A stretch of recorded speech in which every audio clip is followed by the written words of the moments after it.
নমস্কার, আমি টিয়া। আমার নতুন একটা ব্লগে স্বাগত। বন্ধুরা, কেমন আছো? আশা করি ভালো আছো। আজকে তোমাদের নতুন একটা ভিডিও নিয়ে তোমাদের সঙ্গে হাজির হয়ে গেছি গাইস। এটা দেখো, চন্দনপুর হাই স্কুল পেরিয়ে গেলো। এই যে চন্দনপুর হাই স্কুল।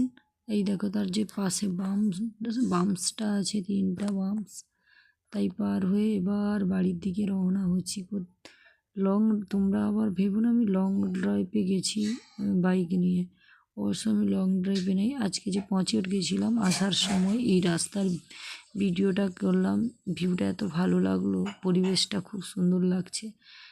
এত গাড়ি ঘোড়া ভিড়ভাড়টা নেই। আজকে ছুটির দিন, গুরু নানকের জন্মদিন, রাস পূর্ণিমা, দুটো একই সঙ্গে পড়েছে বলে খুব ভালো লাগছে। রাস্তাঘাটে তো ভিড় ভাড় এত কিছু নয়। এখন প্রায় 3টা বাজতে 10 মিনিট বাকি আছে। তাই দেখো, পরিবেশটা এত সুন্দর, তাই আমি একটু ভিডিও করে দিলাম। ওই যে মালগাড়িগুলো যাচ্ছে, মালগাড়ি মানে ছোটো ছোটো পিক আপ ভ্যান, টেকার, মোটর সাইকেল, এমনি টুকটাক যেগুলো চলে আর কি বর্তমানে, সেগুলোই যাচ্ছে। আর দেখো, এই যে কুত্তাটা, আমি ভাবছিলাম সামনে এগিয়ে আসবে, তাই একটু ব্রেকটা একটু স্লো করে দিলাম, স্পিডটা একটু স্লো করে দিলাম, ব্রেকটা হালকা করে দিলাম। তারপরে দেখো আবার যাচ্ছি। এখানে সামনে আছে শনি মন্দির, তোমাদেরকে সঙ্গে নিয়ে যাব। বাবা, এটা কি বাস আসছে না পিক আপ আসছে? শুধু আজকে কি বলো তো, শুধু পিক আপ যাচ্ছে। হোক, যাই হোক, এখানে চন্দনপুরে এখানে যে সিমেন্ট তৈরি হয়, সিমেন্টের যে খুঁটি তৈরি হয়, ওটা পের হয়ে আর একটু এগিয়ে এলাম। দেখো গাইস, এই যে যা বলো, গ্রামে থাকা মজাটাই আলাদা, কি না বলো তো? মজাটাই সম্পূর্ণ প্রাকৃতিক পরিবেশের মাঝখানে রাস্তা। ওয়াও! আমি এডিট করতে করতে আমার ঘুম ভেঙে গেল। দেখো, সামনে যে শনি বাবার চূড়া দেখা যাচ্ছে, মন্দিরের চূড়া, শনি বাবার মন্দিরের চূড়াটা দেখা যাচ্ছে। অবশ্যই পাশে দেখো, তাহলে তোমরা দেখতে পাবে। এই যে দেখো, শনি বাবা আমাদের মহাদেব বসে আছে। শনি বাবার মন্দিরটা কত সুন্দর। এটা হলো শনি বাবার যে গুরুদেব, তার বাড়ি।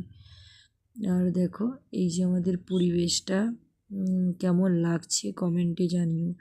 আর একটু এগিয়ে গেলে আমাদের একটা সুন্দর নতুন তেল পাম্প হয়েছে, তাও তোমাদেরকে দেখাবো।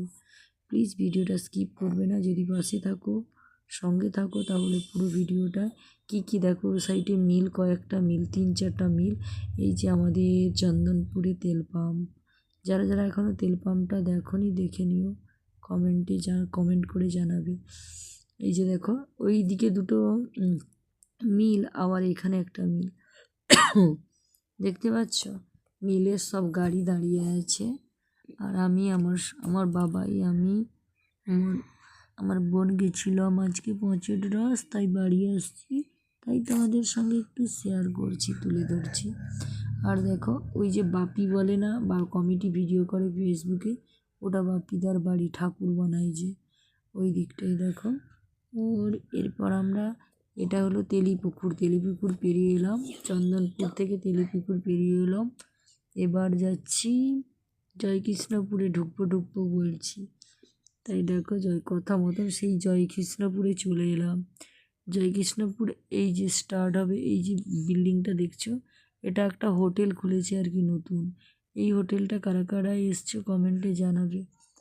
বিশেষ করে এখানে ঘর ভাড়াও পাওয়া যায়, হোটেলও, সব রকম ব্যবস্থা। কি সুন্দর! ওয়াও, খুব সুন্দর লাগছে পরিবেশটা। আর এই টাইমটা এমন, রাস্তাঘাটে এত ভিড় ভাট্টা নেই।